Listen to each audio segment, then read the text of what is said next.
Cuando pensamos en las experiencias republicanas que ha tenido que sufrir o vivir España, pues siempre se nos viene a la cabeza la Segunda República.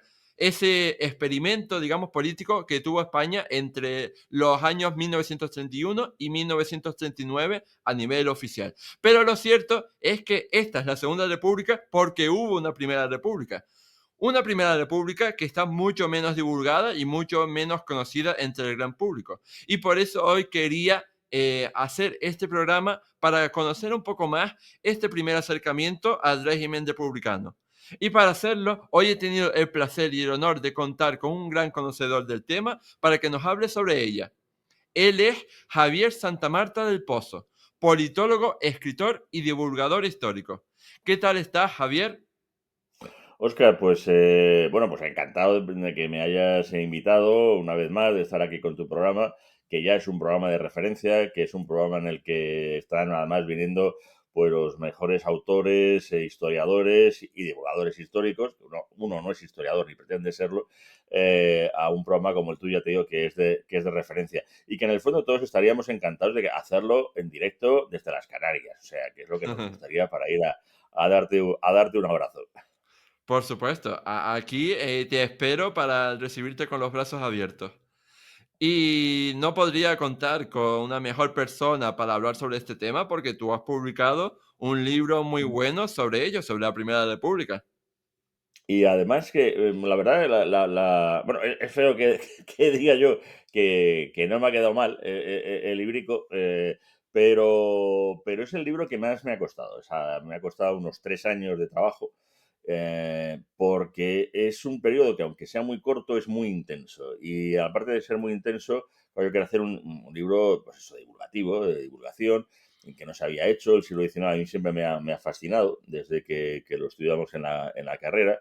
Como politólogo, pues todo lo que es historia, historia social, historia de España, se centra muchísimo más en el siglo XIX, porque el siglo XIX realmente es lo que nos hace ser como somos actualmente, aparte de como nación y todo el tema, ya, pero es que el XIX es vamos, un siglo muy desconocido, muy maltratado, muy malentendido, sobre todo el español, porque con relación incluso a otros países, el siglo XIX francés fue mucho más violento, mucho más salvaje, mucho más terrible, y siempre estamos pensando que el XIX, bueno, el XIX yo creo que conforma la Europa, va a conformar la Europa actual, incluso con relación a los conflictos que luego van a devenir en el 20, que son herederos del 19. Entonces, es verdad que el 19 vamos, es fundamental leerlo y a lo mejor incluso comenzarlo un poquito antes, ¿no?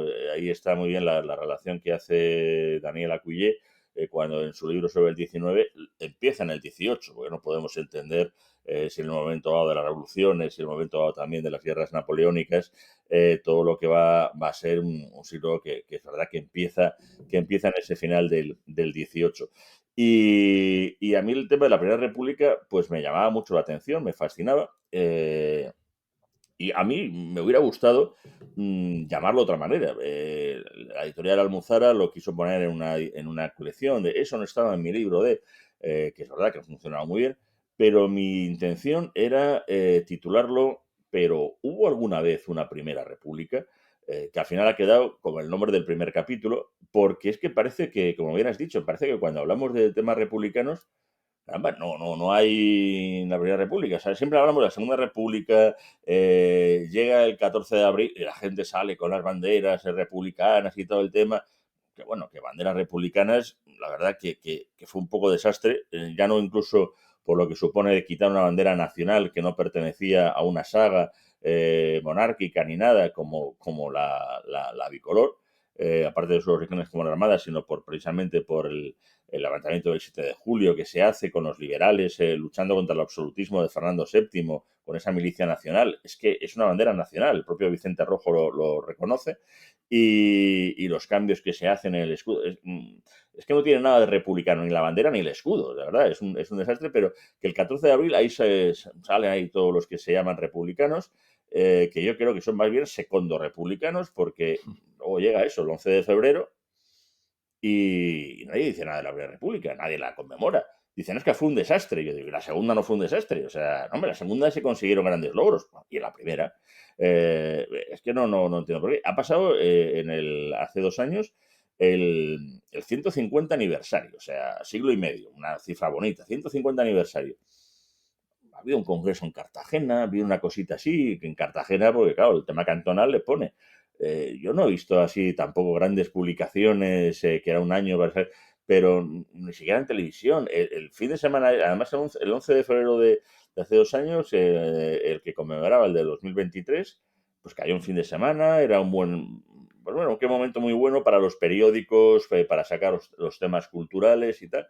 En los culturales que hay. No, de verdad, no, me sorprendió mucho. O sea, yo tuve la suerte, por ejemplo, eso de estar en el programa con Xavier Fortes, que me llevó un par de veces, además, con el año también cuando hacía también, porque los aniversarios de esta Primera República también están muy mal entendidos. La gente dice, no, si es que no duró ni un año. Yo, no, casi duró 2. Pero por eso, porque está muy mal estudiada y además no le damos ese valor que yo creo que sí que tuvo con relación además a lo que iba por venir. Mm. Afortunadamente, tenemos libros como el tuyo para adentrarnos en este conocimiento de la Primera República. Y tengo que decir a nuestra audiencia que dejaré en la descripción del episodio un enlace para que se puedan comprar el libro en Amazon. Y una vez Pues dicho esto, lo agradezco sobremanera. Y una vez dicho esto, pues tengo que preguntarte precisamente por eso que estábamos hablando, de los antecedentes y el contexto histórico. Así que te pregunto, ¿cómo estaba España antes de la Primera República? Es decir, en esos años previos en los que se había destronado Isabel II y hay muchos experimentos. Incluso hay por ahí un rey italiano que no aguanta mucho. Ujú. Claro, es que todo esto, los 2 años de la Primera República se engloban dentro de un marco o de un periodo que es el sexenio revolucionario, en fin, que son 6 años también, en donde hay efectivamente 3 periodos, por más o menos los 3 de 2 años, ¿no? Entonces, en ese sexenio, que viene como consecuencia del destronamiento de Isabel II, que viene como consecuencia de una situación política que, claro, que yo cuando me afronto a ella un poco para estudiar cómo hablar de ello, pero claro, efectivamente no puedes situar la Primera República fuera de ese momento histórico, porque luego va a venir ya pues lo que es la restauración borbónica, de nuevo con Alfonso XII. Claro, te encontraba diciendo, bueno, ya, pero claro, las causas de por qué hay lo que se dio en 1868 a llamar la Revolución Gloriosa, pues esa Revolución Gloriosa viene por algo. E incluso, claro, el propio reinado de Isabel II viene también como consecuencia de otra cosa, como que viene como consecuencia de una realidad fernandina, que es la de Fernando VII, derivada también de una España que sale de unas guerras napoleónicas que junto con Rusia, pues seguramente fuimos los dos países más machacados proporcionalmente a lo que fueron las guerras napoleónicas, porque España siempre habíamos tenido un problema demográfico muy pequeño en relación a otros países y todo lo que hubo y aprovecharon pues franceses e ingleses para darnos la del pulpo, el momento dado en que se pierde y se va perdiendo el imperio, pues eso lleva, bueno, pues a un reinado, Fernando VII, muy convulso y que va a acabar dejándonos como herencia pues una guerra civil para al final dejar a su hija en el trono. Las costumbres francesas que ya vinieron con el tema de la ley sálica o aspectos pues, que eso, por ejemplo, en las partidas alfonsinas o la tradición castellana o como en otros lugares, pues aquí no se daba. Aquí han reinado mujeres, desde Urraca pues a Isabel la Católica. Pero bueno, que además es curioso cuando vemos a lo mejor, y perdón a veces el inciso, a mí es que me gusta mucho hablar un poquito de todo, a veces me viene, pero que Isabel II realmente no sería Isabel II. Esto también de los números regnales, claro, los reyes en su momento no firmaban Felipe II, no, era el rey Felipe, no se Ujú. ponían este tipo de cosas. Y viene también como un problema en el 19, ya que incluso si uno lee en la dedicatoria que le hace Nebrija a Isabel, habla de Isabel III de su nombre, quiero recordar. lo de tercera es un nombre que era muy bonito, que era muy Juego de Tronos, pero porque luego, efectivamente, ahí hay ese planteamiento de qué Isabeles o qué nombres tomamos, porque claro, qué pasa con los reyes aragoneses y tal. Bueno, el caso es que al final acabó siendo Isabel II, pero que no hubiera sido, claro, era Isabel la católica, era que no Mm. se la llamaba primera, no había ese número regnal y al final luego se decidió ponerle el número regnal a Isabel II. Es una Isabel II que, claro, para reinar, pues hubo que hacer un decreto y al final para que se permitiera que esta mujer reinara. Claro, el hermano del rey, pues no quiso que esa fuera la idea y nos llevó a las llamadas guerras carlistas, que eso luego va a seguir también afectando y afectará también, como lo veremos, en la Primera República. Entonces, claro, ya surge un reinado que empieza en medio de una guerra, con una regencia, una situación, la verdad, incómoda. Entonces, bueno, todo esto. Luego, pues cuando Isabel, maltratada también a veces por la historiografía, bueno, pues ella queda un poco como la reina ninfómana, matrimonio de conveniencia y una serie de cosas que al final lleva a que no hay, casi parece que está bajo el poder de unos espadones. Y ya es curioso porque también uno de los espadones, Juan Prim, el héroe de los castillejos, este reusino, que aunque es un militar, bueno, y alcanza pues la presidencia del gobierno, porque ahí está, es la época de los Narváez, de O'Donnell, de Serrano, de Espartero. Bueno, pues él es también el que, aunque es un espadón, pero él dice que no, que los Borbón, o sea, que esto es un desastre, que lo que hay que hacer es, hay que cambiar y claro, se estaba planteando, ya se empezó a plantear la vía republicana. Cosas parecidas estaban ocurriendo en Francia. Por poner el ejemplo, claro, Italia y Alemania andan todavía intentando constituirse como naciones, ¿no? Y en el Reino Unido está en una situación todavía muy diferente y también muy compleja. Pero en Francia también se están produciendo esos cambios, esas revoluciones, esas restauraciones monárquicas e incluso en varias casas, hasta republicanas, pero republicanas luego que es el presidente de la república, luego sin embargo el que se convierte en un nuevo imperio y en emperador como Luis Napoleón, en fin, una caraja buena. Pero hay momentos dado también que está un Mahón o algunos también militares que están ahí pues accediendo a esos puestos de la república y hasta a Prim le están diciendo, ¿por qué no coge usted las riendas del país? Usted es el hombre fuerte de España y crea, ¿no? Hace una república. Pero él no, él es monárquico, convencido, lo que no quiere es a los Borbón, no quiere a esa dinastía. Entonces hace el famoso discurso parlamentario de los tres jamás, los Borbón, jamás. Y bueno, el caso está en que, claro, también hay intereses por parte de las otras casas, está el duque de Montpensier. Esto también, efectivamente, es un juego de tronos, nunca mejor dicho, para verlo. Y el caso es que al final, bueno, acaba con esa programación de la Revolución Gloriosa, aprovechan que la reina Isabel está de viaje. La reina Isabel, además, se queda tan pasmada que cuando ve, bueno, y se marcha y ella exclama pues la verdad es que yo no imaginaba que tenía tan poco cariño de mis súbditos. Se quedó un poco como diciendo, joder, qué cosa más tonta. O sea, se quedó de verdad muy sorprendida ella. El caso es que, bueno, ella, la de los tristes destinos, lo firmará cruzando la frontera que no volverá ni siquiera cuando vuelva a reinar su nieto. O sea, porque ya digo que ya veremos que sí que alguno de los jamás sí se produce, no el de la vuelta a los Borbones, pero sí se produce algo muy diferente. Pero claro, hay que hacer algo. Y de primera es lo que hay que plantear es qué casa real. Y entonces, para esperar, se produce ese primer periodo, que es el de la regencia. En la regencia se nombra un regente con título de Alteza, que es el general Serrano. Que este también, ya veremos que también tiene su guasa. Y durante ese periodo de regencia se hace un gobierno provisional, que es el que surge con la peseta, es el que aparece la primera vez con el escudo, con la corona mural. La corona mural durante una regencia monárquica, porque la corona mural no es un símbolo republicano per se, todo lo contrario, de hecho es más monárquico que otra cosa, primer error de la Segunda República.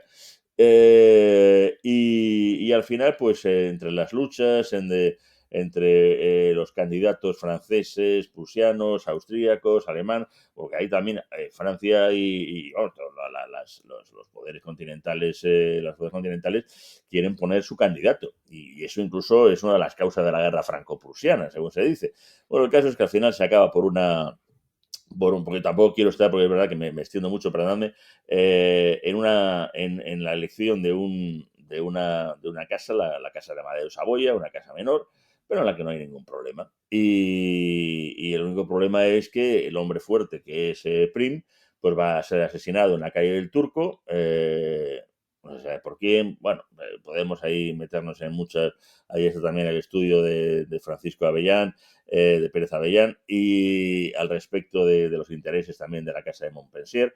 El caso es que el primer acto que tiene que hacer Amadeo Saboya es ir a la Basílica de Atocha, una clásica de Madrid, a visitar el cuerpo de Amadeo. La verdad es que ese cuadro decimonónico tan visto, y yo creo que plasma muy bien la imagen de un Amadeo mirando a una persona que no puede llegar a diciendo, pero ¿en qué lío me he metido yo? ¿En qué lío me he metido yo? O sea, nada más llegar tengo a mi primer ministro, por decirlo así, o sea, me dieron un féretro y claro, pues se produce un reinado muy complicado, un reinado muy complejo, en el que a él se le tacha de cobarde, es mentira, es un tío que además es valiente, de hecho hay atentados contra Amadeo, en uno incluso además se pone delante de la reina para intentar salvarla, pero lo que ve es que diciendo, no es una cuestión de cobardía o no cobardía, es que incluso, es que él lo dice, sono pachi questi español, o sea, que es tan loco estos españoles, creo que lo he dicho fatal en italiano, pero la verdad es que era una situación que se toma una grapa y se va, o sea, y hay un problema, porque claro, si estamos en un proceso con una constitución, en la cual él no podía hacer eso, claro, hay un proceso constituyente y de pronto el rey comete una ilegalidad constitucional porque él no puede decir que se va, o sea, hombre, por poderlo, de hecho lo hizo. Y entonces eso es tomado como ocasión para que llegara la Primera República. Entonces, que va a ser otros 2 años hasta que al final la República pues, termina fracasando y acaba la restauración monárquica en la figura de Alfonso XII. Pero ya vemos que ya digo que todo esto viene derivado como consecuencia de algo, pero ni se iba buscando una nueva república ni no se iba buscando. Se iba buscando una solución de estabilidad de gobierno, en general en España, como estaba ocurriendo, te digo, eso siempre es bueno para poner, como estaba ocurriendo en Francia. Hmm. Es un buen resumen de lo que sucedió en esos años, así que ahora vamos a ir profundizando un poco más en todos los aspectos de esta Primera República, empezando por la propia proclamación. ¿Cómo fue ese suceso que ocurrió en las Cortes el 11 de febrero de 1873? Claro, en un momento dado, cuando llega la noticia de que el rey, que el rey se ha marchado, o sea, claro, entonces hay una situación extraña diciendo, bueno, hay que hacer algo, es un vacío de poder extrañísimo. Se pide entonces que, eh, pues para dar solución, hay una reunión de Cortes para constituirse en Asamblea Nacional, lo cual también estaba prohibido por la Constitución. El presidente de las Cortes en aquel momento dado diciendo, vamos a ver, que vamos a, porque claro, se veía, era el momento dado a lo mejor para que los republicanos, minoría, porque eran unas Cortes de mayoría monárquica, pudieran llevar a cabo el proceso de pues, ir hacia una república. Pues le digo que el propio presidente de las Cortes dice, señores, vamos a empezar a hacer las cosas ya mal, o sea, también que una ilegalidad. Bueno, el rey ha cometido una ilegalidad, pero nosotros vamos a cometer otra convirtiéndonos en la Asamblea Nacional. Pues se constituyeron una Asamblea Nacional. Y entonces, pues al final se busca la solución republicana con el problema de que también, ¿qué tipo de república? Porque claro, también había los que estaban abogando por una república de tipo unitaria, por decirlo así, en lo que hoy incluso es Francia, hubo otros de una república de tipo federal, de tipo federal, y, pero no había tiempo, o sea, era el momento, a veces que eso ocurrió también un poco el 14 de abril, cuando todavía estábamos hablando de que eran unas elecciones municipales, no era un tema de refrendo de la monarquía o república, pero el 14 de abril se tomó así y se hizo una toma también de gobernación para intentar efectivamente proclamar la república cuando no había un hecho, por decirlo así, que llevara objetivamente diciendo, oiga, se ha hecho un referéndum. Aquí igual, aquí diciendo, bueno, es el momento dado de proclamar la república, ya veremos qué hacer con ella. Entonces, en ese aspecto hay una especie de analogía entre el 11 de febrero del 73 y el 14 de abril del 31, pero, porque ya digo, se proclaman las repúblicas por una situación rara, en la del 11 de febrero, por incomparecencia del rey, pero con unas cortes monárquicas. Los paradigmas en la historia de España siempre han sido buenos, ¿no? Porque siempre se ha hablado del famoso harakiri de las cortes franquistas. Yo he hablado incluso con gente de aquella época, vamos, o descendiente de ellos, que decían que les daba mucha rabia sobre el harakiri de las cortes franquistas, diciendo, oiga, un harakiri se hace cuando es algo en el que se ha cometido una deshonra y uno se comete el harakiri. Aquello fue una decisión bien tomada y planteada y en la cual se estaba en su orgullo, pero era gracioso que unas cortes de una dictadura, de una autocracia, deciden inmolarse, pero inmolarse para efectivamente dar paso con la octava ley fundamental, a lo que luego va a ser una reforma política para ir a la democracia. Bueno, pues aquí se da algo mutatis mutandi, en el que unas cortes de tipo monárquicas, pues van y acaban proclamando una república. Entonces, claro, esa primera república se va a constituir con un presidente, y con el primer presidente que va a ser Figueras, y en cuyo además gobierno es curioso porque van a estar los que van a ser luego lo van a suceder, o sea, va a estar Pi Margall, va a estar Castelar, va a estar Salmerón, o sea, van a estar todos los que luego en cada uno con diferentes carteras. Esto luego además vamos a ver que se van a ir moviendo dentro de junto con otros personajes y entonces, bueno, pues se toma esa decisión. Se toma la decisión también de hacer una república federal, pero desde el primer momento dado, ahí se ve que la cosa empieza a no funcionar. O sea, para darnos una idea, Figueras, ya digo que es Estanislao Figueras, que es el primer presidente, ojo, no de la República, del Poder Ejecutivo. El presidente de la República, stricto sensu, no podemos hablar, porque no hay una constitución, por tanto hay un cargo como tal, y aunque de manera coloquial, incluso hay una obra del conde de Romanones muy curiosa y muy coñona ella, de los cuatro presidentes de la República. No hay presidentes de la República, es la figura del presidente del Poder Ejecutivo, ¿no? Podría hacer así, no hay un cargo así, porque claro, tiene que hacerse un nuevo proceso constituyente. Se está utilizando la constitución monárquica como base legal para llevar a cabo las cosas. En fin, digo que la cosa tiene su punto. Bueno, pero el caos es tan de inicio que el Figueras renuncia, ¿ya? Pero renuncia que dicen que me voy. Y Castelar y Topete dice, no, macho, que acabamos de empezar, o sea, no, que ya me voy. Y entonces mantuvo el puesto, iba a durar poquito también, y va a empezar un poco ese lío que se confunde, que digo, es ese año loco del año 73, en la que va a haber 4 presidentes del Poder Ejecutivo, ¿no? O sea, que la cosa va a pasar de Figueras a Pi Margall, de Pi Margall a Salmerón y Salmerón a Castelar, esa línea sucesoria, en la cual cada uno va a intentar dar su aspecto digo, que claro, 4 presidentes ejecutivos en un periodo, efectivamente, pues de un año, menor de un año, o sea, de 11 meses casi, pues la verdad es que bueno, incluso de 10 meses y medio, pues eso es lo que crea un caos, sobre todo porque además en las circunstancias en las que también se ve envuelto ese periodo histórico, porque ya veremos que no solamente es la situación política interna, sino también la externa. Hmm.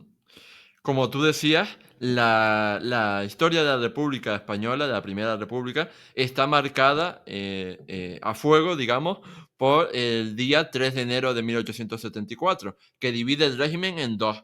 La primera mitad, Ujú. en 1873, fue un régimen parlamentario, como hemos dicho, con estos 4 hombres como presidentes del Ejecutivo, y a partir de 1874 encontramos otro año de la República, pero esta vez como un régimen autoritario y no parlamentario, o sea, sin garantías constitucionales. Entonces, a lo mejor, para empezar, podríamos hacer un resumen de ese primer año democrático y contar brevemente cómo fue la trayectoria de estos 4 presidentes que hemos enumerado anteriormente. Mm. Claro, al margen de que, hombre, a mí me gustaría, de verdad, que me lo leyerais en el libro, que me costó 3 años hacerlo, y que está mucho mejor trabajado de lo que podemos aquí dar unas pinceladas. Sobre todo porque es verdad que he intentado algo que era muy, muy complejo, porque se sucede una serie de gobiernos, una serie de nombres que podía hacer moroso al que no es un historiador o con alguien que necesite un poco tener unos ciertos datos. La verdad que luego cada capítulo va con una bibliografía al respecto, por si se quiere saber más. Pero es que son años muy complejos, con nombres que muchos de ellos incluso están en los callejeros, ¿no? De las ciudades, ¿no? Pues ahí, porque luego veías ahí, pues no sé, eso, doctor Esquerdo, ¿no? Francisco Silvela, Manuel Becerra, son todos prohombres de esa época decimonónica tan interesante, junto con, pues eso, con algunos de esos espadones que hemos citado, ¿no? Porque ya tengo que incluso Espartero, en aquellas cortes que se estaban incluso viendo a ver quién era el que podía ser rey, le llegaron a votar algunos, ¿no? Para poder ser rey, ¿no? Aunque él mismo se reía diciendo, hombre, ¿cómo voy a iniciar cómo voy a iniciar una dinastía con Baldomero I? O sea, el mío se cachondeaba un poco. Pero claro, bueno, pues ya te digo que Figueras es el que comienza un poco ese intento de una república federal, pero se encuentra, ya digo, en una situación tan terrible que va a querer, bueno, va a acabar, te digo, que teniendo que encontrarse ya no solamente con situación interna, porque claro, todo lo que había de caciquismo, lo que luego se va a seguir produciendo, pues ya venía, o sea, de la anterior, de la zona de la época del gobierno provisional, de todo lo que había. Claro, había una situación muy complicada, ¿no? De dar los puestos, de arreglar una administración pública, una situación administrativa que, bueno, se intentó un poco arreglar con el sistema de provincias de Javier de Burgos, pero que además imitaba un poco el sistema departamental francés, pero aquí la cosa no iba. Y al final, pues Figueras tarda poco en dar otra vez otro aldabonazo en la mesa, y después de pensarlo lo suelta y lo dice en catalán, en subcatalán, porque cuando uno está cabreado y quiere soltar un taco,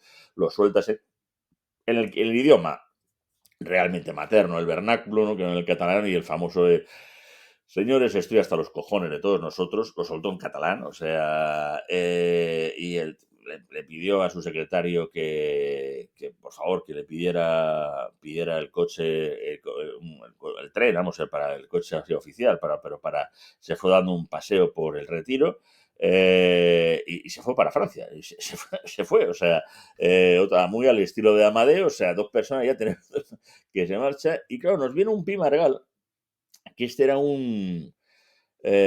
pues un gran académico, un intelectual, era pues una de las personas que había pues, traducido los grandes de la política francesa. Entonces él es el que intenta ya plasmar de una manera ya pues muy además entre lo académico y lo político y lo pragmático, pues la República Federal sinalagmática, que llama, bueno, una cosa, pero que sorprendentemente, luego en la Unión Europea, en los años 80, es lo que luego se llamaría el principio de subsidiariedad. Esto es que la entidad o la administración más pequeña sea la primera en hacer las cosas, y no, o sea, hay cosas que realmente pues el municipio se puede encargar del día a día mucho mejor que el Estado o que una comunidad autónoma o que una Unión Europea, por decirlo así. Mira, es que hay cosas que efectivamente el municipio se puede encargar mucho mejor, ¿no? ¿Qué voy a hacer? Que es el gran problema, ¿no? Cuando la Unión Europea pues se pone a hacer cosas como, hay que mirar si el taponcito oiga, no sé, esté usted a cosas serias porque al final llega un momento dado en que si estamos apoyaditas, usted no me va a poder atar. El municipio está mucho más cerca de la, del administrado y puede hacer muchísimas cosas. Luego ya pues va subiendo y va, bueno, pues haciendo, y luego con un sistema federal en donde se plantean, curiosamente también, estas analogías raras, 17 17 estados. Es verdad que no son las mismas que las 17 autonomías actuales, entre otras cosas porque todavía estábamos contando con Cuba y con Filipinas y, por ejemplo, además incluso hay alguna cosa interesante que también se planteó, como que es que Andalucía estaba dividida en dos, Andalucía oriental y occidental, que tenía bastante más lógica incluso, en todos los puntos de vista. Ellos además hacen un planteamiento que es basarse en los antiguos reinos, así se decía, lo cual es un poco absurdo porque León otra vez vuelve a estar también marginado, como lo ha estado también en el Estado de las Autonomías, y un reino que, por ejemplo, ya digo, que fue el reino imperial y que hasta en ciertos lugares, pues León parece que, claro, le han encastrado con Castilla. Bueno, la verdad que, bueno, hace una división también un poco rara, a veces puede resultar más práctica, pero ¿qué ocurre? Que ese sistema al final lo que acaba es que las entidades pequeñas diciendo, o sea, yo entonces tengo poder para hacer esto. Pues sí, bueno, pues entonces ya no dependo ya no de Madrid, sino no dependo de, qué sé, eso de Sevilla, o no dependo ya de... Y es donde lo va a derivar un poco a lo que es, se derivó un poco la revolución cantonal, ¿no? Entonces, al final se acaban constituyendo en cantones y claro, pues la situación deriva en una situación incómoda, vamos, incómoda, que es que hay sublevación, que es que es una especie de mini guerras civiles, porque se empiezan a pegar las ciudades entre sí, empiezan pues no sé, a emitir moneda unos, otros a pedirle dinero a los de al lado. Bueno, ya digo una cosa, te digo, Cartagena bombardeando a Alicante. Curiosamente, no fue un proceso o no fue un estallido de la Revolución Cantonal en toda la península, porque hay lugares donde no se produce. O sea, las islas, tanto las Canarias como las Baleares, están en otra situación, pero incluso otros lugares, otros territorios, están a otros problemas. Entre otras cosas porque, si nos acordamos cuando recibimos a la Guerra Carlista, pues está la Primera Guerra Carlista. Entre medias posteriormente hay quien le llama Segunda Guerra Carlista, hay expertos que no la llaman a tal, porque bueno, pues está muy localizada en la parte de Cataluña y parece que más es un lamentamiento, hay quienes no la consideran la segunda. Pero hay esta Segunda Guerra Carlista grande, insisto, hay algunos que la llaman tercera, pero bueno, que el carlismo sigue ahí, el carlismo se ha quedado que ni pudo estar a coger la monarquía, que se la dieron a Amadeo, ni de pronto y ahora en una situación republicana que tampoco le gusta. Entonces, pues ahí está. El carlismo sigue imperante y ahí está en Cataluña, en La Rioja, el País Vasco, Navarra.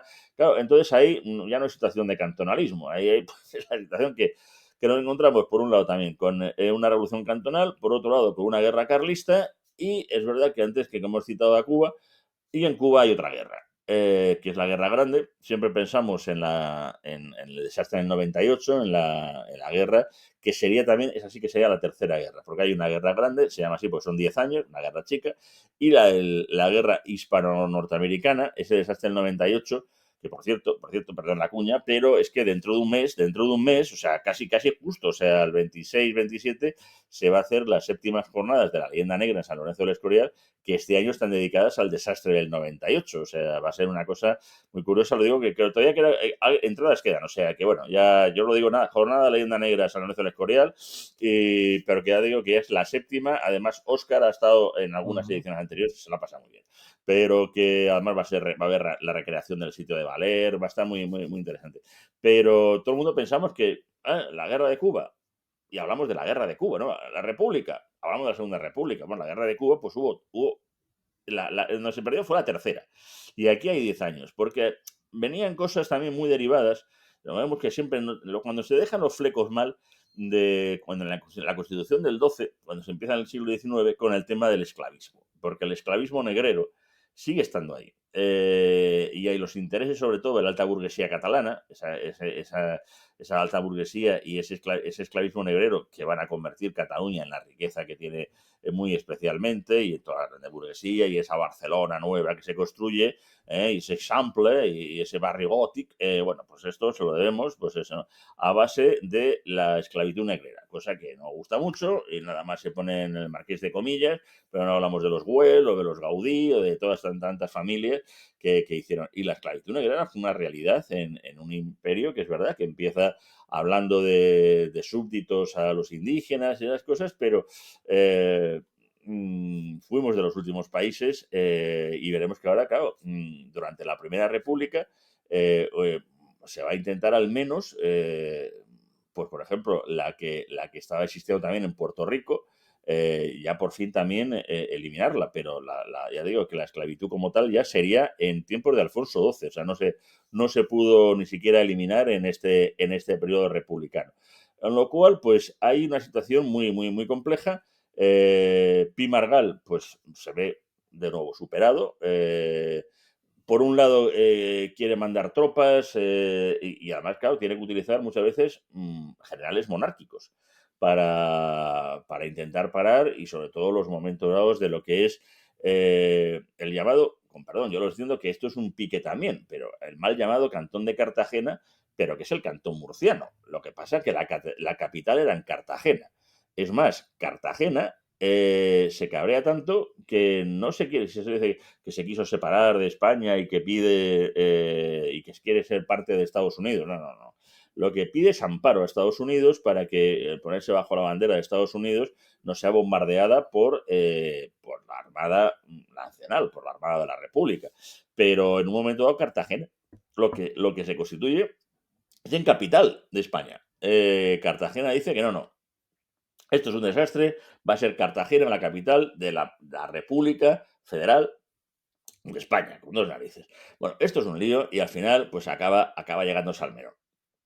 Y Salmerón, volvemos también a otro académico, pues se va a encontrar una situación todavía también, pues, la misma situación. Si es que, claro, esto no va cambiando. O sea, y hasta con siempre, claro, se dice que, claro, él acaba teniendo que firmar incluso penas de muerte por las cuales él no está de acuerdo con eso, es un hombre con una conciencia y de, ya, pero es que estamos en guerra. O sea, y en guerra, y en situación de guerra, claro, pues la situación es que dice, no firmo pena de muerte, pero mando a tropas a matar a gente. Pero yo no firmo, pero mando a tropas. Oiga, ¿y las tropas qué hacen? Repartir florecitas. O sea, Salmerón tiene muy buena fama, pero fue un Pilatos, o sea, fue un Pilatos tremendo.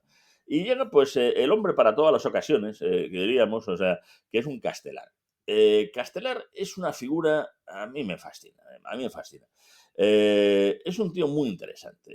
Yo creo que junto con Cánovas son los dos grandes políticos, y si quitando a lo mejor dentro del mundo de los espadones, por decirlo así, a un Espartero y a un Prim, que los dos también son dos figuras de primer nivel en todos los estilos, pero de lo que son civiles puros y duros, tanto Castelar como Cánovas, la verdad que tienen, como se decía, ¿no? El Estado en la cabeza, quieren ir mucho más allá. Y Castelar, de hecho, pide todo el poder para decir, bueno, oiga, denme ustedes poder, porque esto hay que acabarlo, y hay que acabarlo manu militari, esto hay que acabarlo de una manera, es que nos vamos al guano, y se va a la mierda la República. O sea, él lo veía muy claro. Pero se encuentra con una conspiración. ¿Una conspiración de quién? De Figueras, que ha vuelto de París, de Pi Margall y de Salmerón, de sus tres antecesores. No, esto ya, digo, que Juego de Tronos, ya, esto es Downton Abbey mezclado con, yo qué sé, con cuchillos por la espalda, ¿no? O sea, esto ya, te digo, para hacer una serie magnífica. Entonces, es alucinante que se ve en una situación en la que Castelar, que es muy pragmático, además es un tío muy interesante, porque es un tío más conservador, y sin embargo, bueno, pues él es homosexual, y además tiene algunos líos además con Lázaro Galdiano, quiero recordar que era con el que tenía de amante, pero él tiene una forma de, claro, siempre pensamos en el Castelar de última época, ¿no? Ya más mayor y esas cosas, claro, estamos hablando de gente de 30, 40 años, todos estos presidentes, siempre parece que les vemos mucho más mayores, pues son como los que actualmente, pues los que tendríamos ahora mismo en la época, ¿no? Con esa edad. Y a Castelar empiezan a querer eso, hacerle, pues, a someterle a una cuestión de confianza. La cuestión de confianza parece que iba a devenir, claro, en que otro quinto presidente del Poder Ejecutivo, y también había ya algunos militares que empezaban a estar hasta las narices. La situación, o sea, el pueblo lo estaba, desde luego, por la situación y entre ellos, pues estaba pues el gobernador civil un militar, vamos, de Madrid, que era Pavía, que estaba muy atento efectivamente, estábamos a finales de diciembre, principios de noviembre, primeros días y tal, y en lo que hay ese momento de la cuestión de confianza.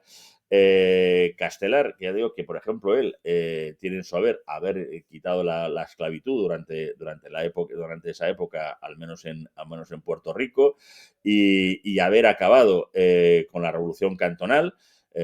Evidentemente, claro, manu militari, la carlista todavía no pudo con ella, esa tercera guerra carlista, segunda creo que también, eso en mi opinión, pues iba a sacar ahí tocando las narices, pues esa realidad pues de pronto se va a ver esa realidad, me refiero, de esa lucha por la Primera República, pues se va a ver truncada en esa votación que se produce en el Congreso, en la cual él la pierde esa cuestión de confianza y Pavía da el famoso golpe de Pavía, que también es otra de las cosas que lleva a mucha confusión con relación a lo que va a ocurrir luego o a lo que fue ese golpe en sí.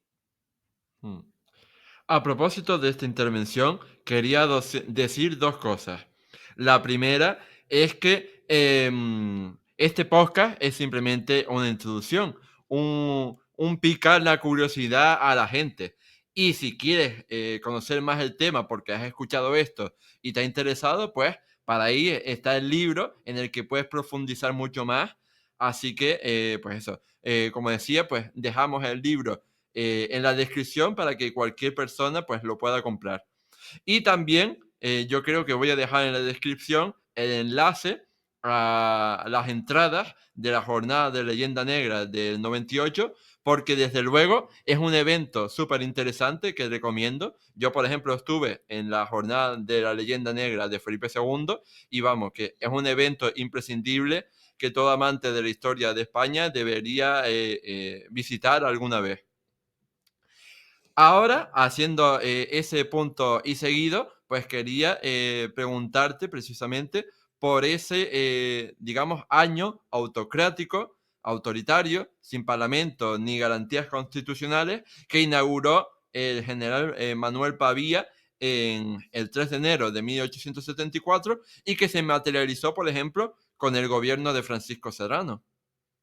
Claro, cuando Pavía da el golpe, porque está viendo, porque lo que no quieren es que haya otro, o sea, la continuación de, ellos querían a Castelar. De hecho, Pavía lo primero que hace es darle el poder a Castelar. Dice, vamos, le dice, no, no, bueno, la cuestión de confianza, ni moción de censura, ni madre que lo fundó. O sea, este señor sigue con el poder. Y es Castelar el que en un momento dado, que, hombre, se sabían los cenáculos, que estaba viendo ya ese movimiento de golpes, ese run run de sables, se sabía que se estaba viendo, ¿no? Y hasta qué punto tanto sabía y estaba al tanto Castelar, seguramente de mucho.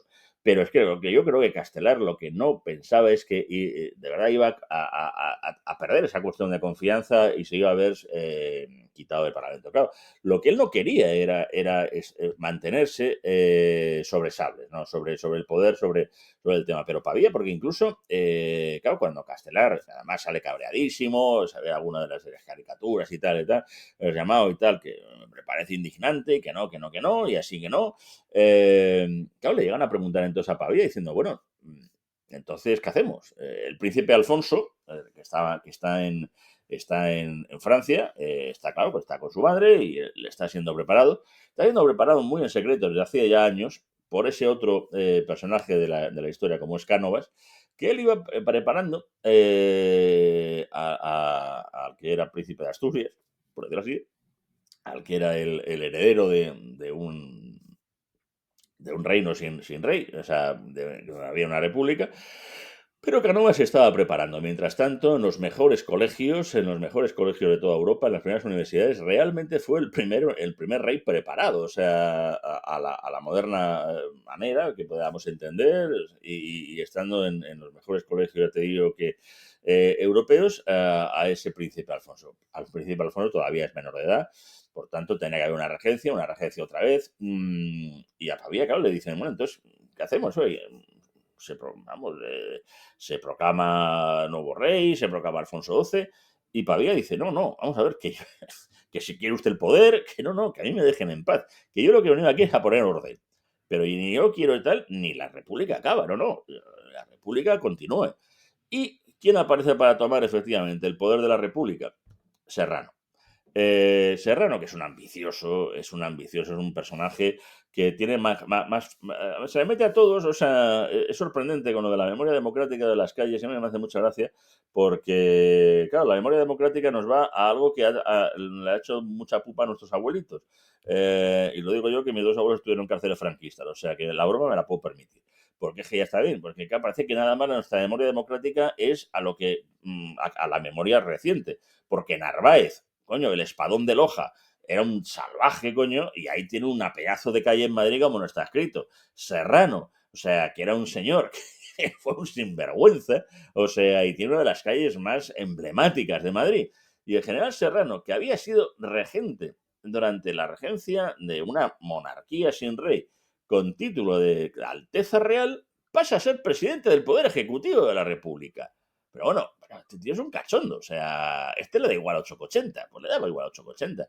Es curioso porque muchas veces, y en las relaciones que hay de la época de España, de los reyes, regentes, esos mapas que muchas veces, o esos cuadritos como los de estos, siempre parece que regencia de Serrano, pero que la Primera República acaba ahí. No, lo siento, la Primera República no acaba ahí, la Primera República sigue con Serrano. Lo que pasa es que, como bien has explicado, no hay parlamento, es autocrática, bueno, pero es una república. Es que el problema de pensar siempre que las monarquías, eso nos está pasando, que es el gran problema ahora mismo que tenemos, para entender lo que es una monarquía, que una monarquía puede ser Arabia Saudí o los Países Bajos. Una monarquía, o sea, claro, pues puede ser muchas cosas. Puede ser una monarquía de tipo teocrático, o sea, o una monarquía parlamentaria como la del Reino Unido. Que una república es un sitio maravilloso como la de Francia, o como la República Democrática del Congo. Oiga, no, las repúblicas per se no son nada, no son ni buenas ni malas. O sea, no, no, es que las repúblicas pueden ser buenas y malas. O sea, no, no, no tiene que ver, ¿no? Y en este caso, una república federal, que fue un desastre, porque no entendimos el tema, se convierte en una república que continúa autocrática sin parlamento y de tipo unitario. De tipo unitario, hacer puñeta a los cantones, empieza a haber unas figuras también emergentes en ese periodo, como es la figura de Sagasta, que está ahí luego jugando, que luego va a tener un... Cánovas se quiere mantener aparte, claro, se quiere llamar a los prebostes un poco de la época, porque Cánovas era un visionario y él estaba, eso, pico y pala a lo que quería hacer. Porque él veía que esto evidentemente no iba a durar. Serrano al mismo tiempo se tiene que enfrentar con otra realidad, y la realidad es la Tercera Guerra Carlista, o Segunda, como queramos llamarlo, pero aquí hay una guerra todavía que no terminamos de acabar con ella. O sea, que estamos todavía eso, con guerras que están ahí y con el tema de la guerra de Cuba. Entonces, es sorprendente porque, claro, todo ese año del Serrano es casi, o sea, es el mismo tiempo, más o menos, de la otra república. O sea, él está el mismo tiempo que están los otros cuatro presidentes, ¿no? Y es un periodo que, pues es verdad que apenas se da. Es verdad que no hay tanta ebullición, el tema cantonal hizo mucho daño, o sea, muchas veces los propios republicanos son los que se cargan a la república, los propios monárquicos se cargan a la monarquía y los propios republicanos se cargan a la república, porque también es el gran problema en España, de que no tenemos muy claro qué tipo de república se quiere. Si presidencialista, si federal, si unitaria, si semipresidencialista, si de tipo representativo. que es el problema actual. O sea, a mí ha habido gente cuando me ha dicho, dice, no, yo quiero, pues eso, elegir al jefe del Estado. Yo digo, ¿como en Alemania? Sí. Yo, pues en Alemania no se elige al jefe del Estado, lo eligen las cámaras. O sea, que siempre hago la misma trampa porque todo el mundo cae, pero es que yo digo, coño, es que los sistemas republicanos pueden ser muy variados. Y aquí lo queremos todo, queremos una mezcla de cosas que es imposible. Entonces, por eso al final lo que tenemos hoy en día es se dice, una república coronada o una monarquía republicana. Bueno, pues es que ambas cosas surgen en el fondo por la Primera República. Porque en ese periodo, es verdad, los monárquicos, en el periodo de Serrano, los monárquicos se mueven. Y los monárquicos se mueven y entre ellos está Cánovas. Cánovas quiere que en un momento dado sean las propias, haya un establecimiento de cortes y sean las cortes las que de una manera legítima, porque además es el sistema, ya sabéis que en España a los reyes no se les corona, se les proclama. Y se les proclama jurando unas constituciones, jurando unas leyes, si no, no tiene sentido. Y eso es lo que estaba buscando Cánovas.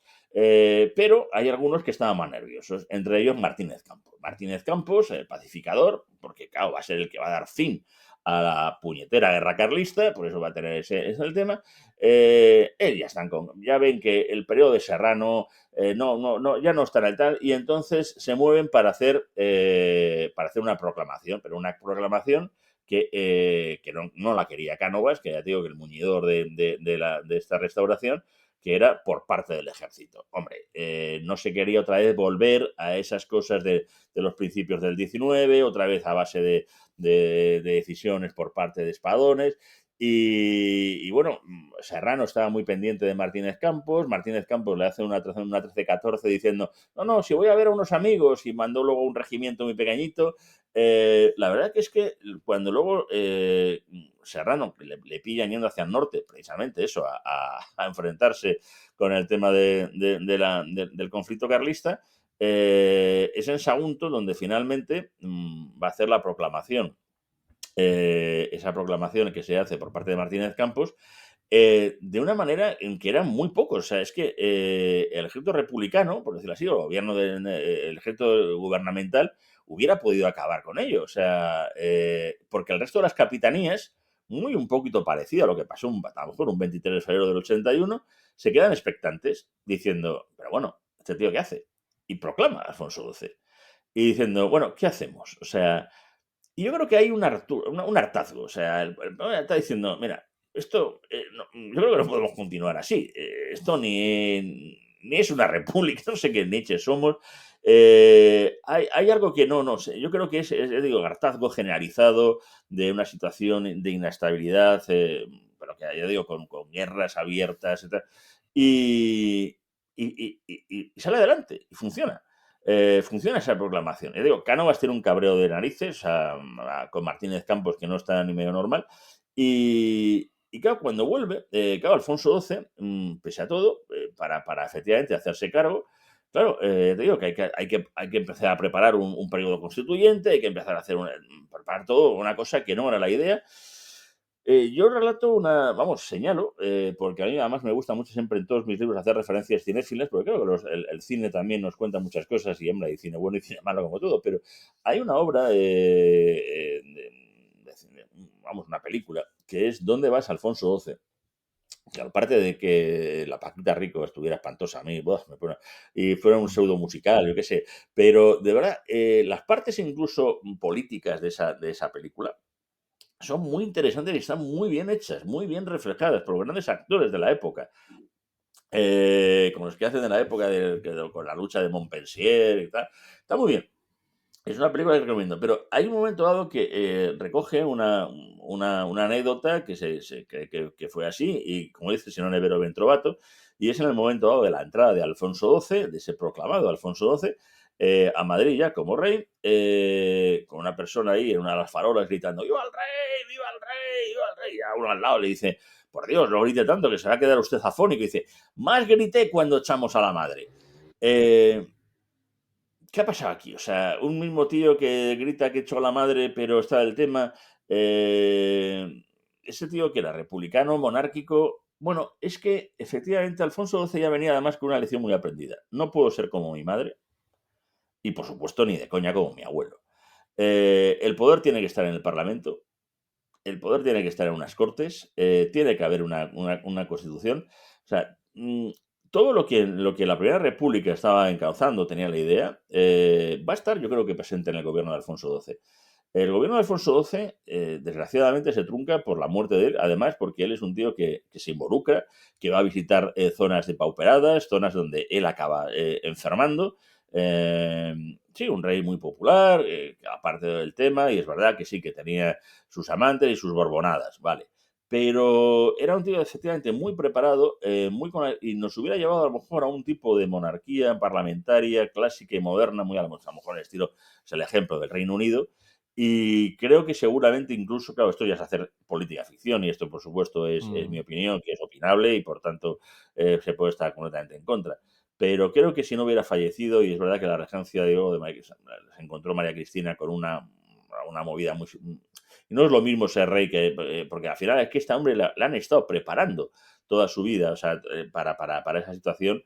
María Cristina bastante tuvo, con un rey Alfonso XIII que ya era rey desde el vientre de la madre. Yo creo que hubiera cambiado la historia de España y a lo mejor incluso nos hubiera librado desgraciadamente de la guerra civil. No lo sabremos nunca, por supuesto, y a lo mejor incluso esas guerras africanas, esos intentos y tal, ese momento final de lo que ocurrió, que así quedó luego Alfonso XIII definido como el Alfonso XIII, el africano, con un Alfonso XII que era también el pacificador en cuanto que llevó a una estabilidad que yo creo que también, insisto, es muy consecuencia o derivado de esa Primera República, que resulta muy interesante, que da muchas enseñanzas y que yo animo si no es con mi libro, con cualquier otra que ustedes vean. Pero de verdad, quítense muchos tópicos sobre este periodo, porque yo creo que fue, aparte de más interesante, muy definitoria también de lo que iba a venir. Lo que pasa es que luego, oye, las situaciones históricas pues devienen de otra manera y la cosa acabó, pues desgraciadamente, pues eso, en lo que acabó, en un reinado final nefasto del Alfonso XIII, en una guerra civil salvaje, una segunda república también complicada, bueno, no vamos a hablar de todo eso. Hablaremos de la Primera República y así hemos intentado al menos darle esa curiosidad para el que esté interesado. Ha sido un recorrido político militar muy bueno y muy interesante. Y para terminar el programa, yo quería preguntarte por otra faceta, digamos, que no hemos mencionado tanto, como es la parte social o la parte cultural. Mm, Por ejemplo, tú mencionaste antes que durante la Primera República se abolió en parte la esclavitud. Entonces te quería preguntar mm, por otro tipo de medidas o leyes que se aprobaron en este periodo de 2 años, o que se intentaron mm. aprobar. Claro, es que porque se está intentando también el tema de la educación, o sea, todos los aspectos de educación o aspectos incluso de la integración de la mujer en la universidad. Bueno, las primeras mujeres universitarias que quisieron hacer medicina, pues fue con un decreto de Amadeo, ¿no? Que se les permite entrar, pero claro, no se sabía muy bien cómo hacer, ¿no? Pero eso ya era una cosa que se estaba empezando a abrir y a abrir a otras mujeres. Entonces se empieza ahí a dar una visión de esa sociedad queriendo ser más abierta, con una educación más abierta. Estamos en un periodo, 1973, que es un poco muy dickensiano, ¿no? Muy de la revolución industrial, muy donde todavía los niños, los niños están siendo utilizados en los trabajos, donde mujeres y hombres pues tienen una misma discriminación en los aspectos fabriles, textiles, de la minería. Lo digo por poner porque claro, que no puedo, que todavía faltan muchas cosas por venir, porque todavía estamos en un periodo muy también en transición, ¿no? Pero sin embargo, les digo, los aspectos para el tema de la educación eran las cosas que se querían hacer. Claro, es que todo esto, hay el gran problema, el legislativo, que es el gran déficit que tiene la propia República, es que no llega a tener una constitución, perdona. No va a llegar a tener una constitución. Por eso incluso no hay ni cambio de bandera. O sea, la bandera no se cambia, se quita simplemente las coronas de los escudos, se hace, pero es que no, y claro, lo mismo que hacen falta presupuestos, claro, hace falta unas cortes y unas cortes además en las que no se estén pegando simplemente por aspectos que ni siquiera sean de aspectos del día a día. Y claro, y tiene que tener una base constitucional que no sea la de una monarquía o la de una regencia.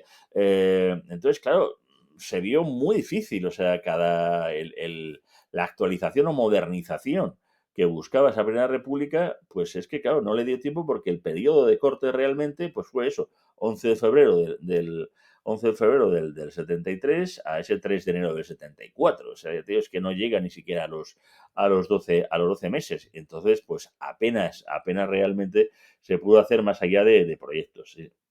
Mm. Y yo creo que con esto hemos llegado al final de este programa, de este breve repaso por la historia de la Primera República Española.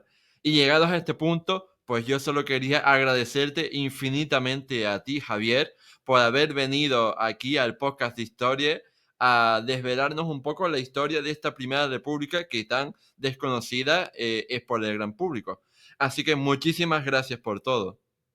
Un placer y de verdad que muchísimas gracias a todos los que nos están escuchando, a todos los que se animen a comprar mi libro, pues espero algún día dedicárselo y qué mejor sitio para dedicárselo que San Lorenzo del Escorial, que se vengan también y se animen ahí a esas jornadas de la leyenda negra que se hacen dentro del propio monasterio, en el Paraninfos. Es que es un sitio además increíble, o sea, el marco de hacer algo en un teatro de 1580 no tiene parangón. Y yo creo que va a ser un momento, con lo cual, vamos, estaré más que encantado. O sea, será para mí, sabiendo que además, efectivamente, ha sido Óscar el padrino de esa situación. Y el que no, pues habrá otras ocasiones. En cualquier caso, Óscar, sobre todo, muchas gracias a ti por la ocasión de poder un poquito charlar de historia y crear curiosidad al respecto.